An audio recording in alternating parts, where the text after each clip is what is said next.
Umilowane w Chryście Panu, braty i siostry, już tradycyjna przed świętami Bożego Narodzenia u naszą krainę przybywaje z pieczory u Bazylice Narodzenia w Betlejemie, u Palestynie, maleńka polymia nadziei, pełna cieplini i lubowi, jakoja ma moc oświetlić naszą codzienność zianiem na winy lepszego życia.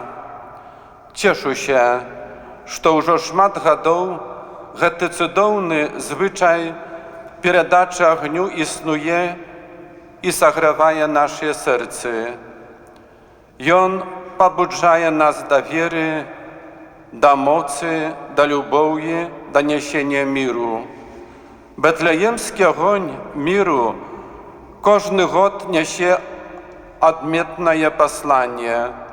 У tym гоdzie Він хоче принести нам надію, якої, здається, у нас часто нема або вельми мало. Девізом щолітньої акції з'являються mianowite słowy «Światło nadziei». Тому вельми хотів би, щоб це світло було мотивацією і силою усіх нас для переодолювання тяжкостей. Нехай воно стане іскрою, яка загориться у серці кожного з нас і допоможе нам зустрічати сучасні виклики. Нехай це світло стане знаком для усіх, що ми одна сім'я дітей Божих. Нехай дає надію на lepsze завтра, на любов у кожної сім'ї і на жаданий мир во всім світі.